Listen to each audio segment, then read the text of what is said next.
Tell me if you've had this conversation in the past week. Oh, hey, how are you? How are things? How's life? Busy. This is not a once a week conversation. This is a every time I talk to someone conversation. Why?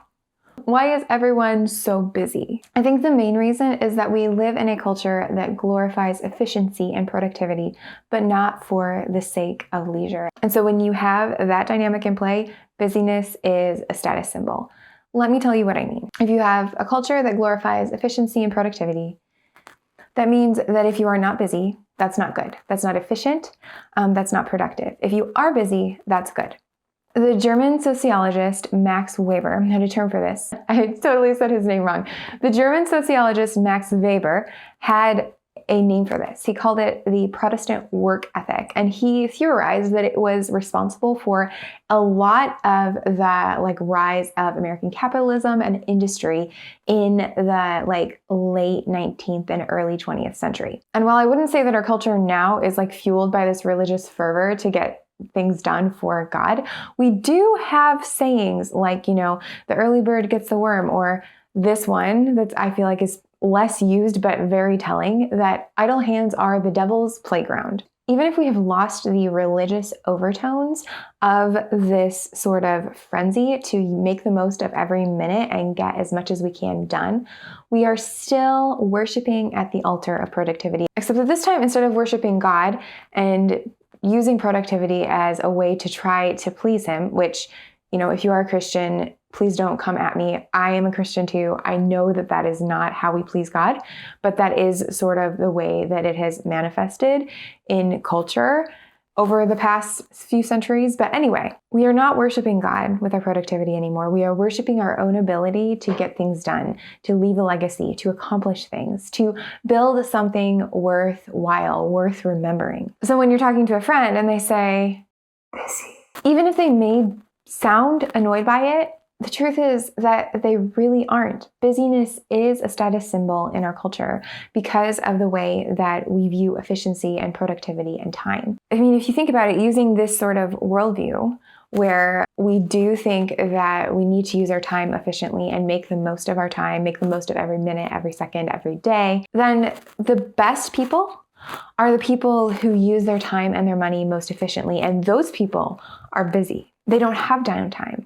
They don't have periods of rest that they just talk about. They are busy. And so, of course, that is something that people are going to slide into conversation if they're busy, or they're going to at least pretend that they are, even if they don't feel like they are super busy. And I feel like no matter who you are, it is really easy to fall into this temptation, but especially if you are on the more creative side, it's really, really easy to fall into the temptation to look or act like or just glorify being busy. We want to look like our work matters, so we talk about how busy we are.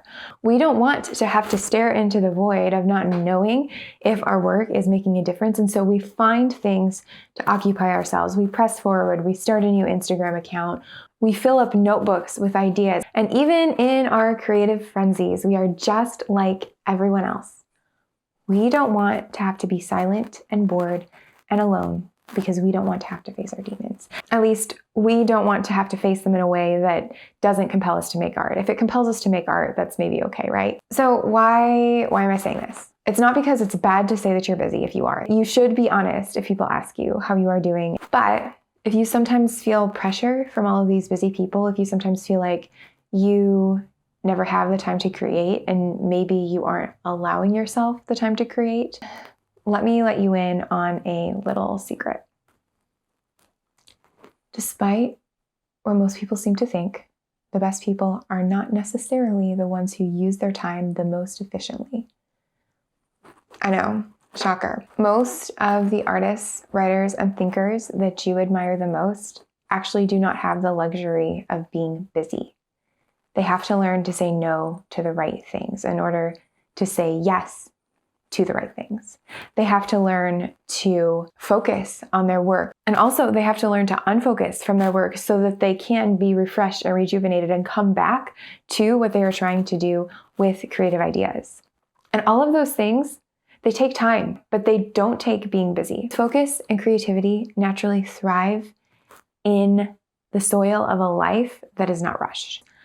Because I will tell you what a lot of like creative, but also like really busy people that I know are actually doing when I have worked with them. They are not coming up with better ideas than you. They're just really good at like seeing something that somebody else has done, like maybe someone else's original idea over in one area, and saying, oh, okay, I can come and apply that to my thing. And they do. And that is a form of creativity. But if you are trying to create something from scratch, if you're trying to do something that is not derivative, it's going to take more time than that. If you are going to create something, you need time. You need time to sift through ideas. You need time to collect and discard to gain perspective.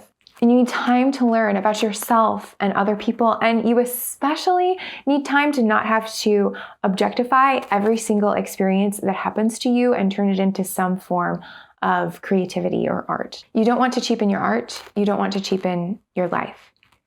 And if you're going to do that, you need to have time. Basically, what I'm saying here is if you are a creative, the best gift you can give yourself is time to think, to ponder, to doodle, to try things, to fail. If you are trying to make something worthwhile, you can't fall into the trap of seeing busyness as a status symbol. You have to see it as the enemy. You have to be able to get rid of everything that makes you busy so that you can focus on the things that truly matter. And also so that you have time to cultivate creativity and wonder and be inspired. And if you want a little bit of help along that journey, that is what we talk about here. So make sure that you are subscribed and following this channel because I cannot wait to talk about this even more with you.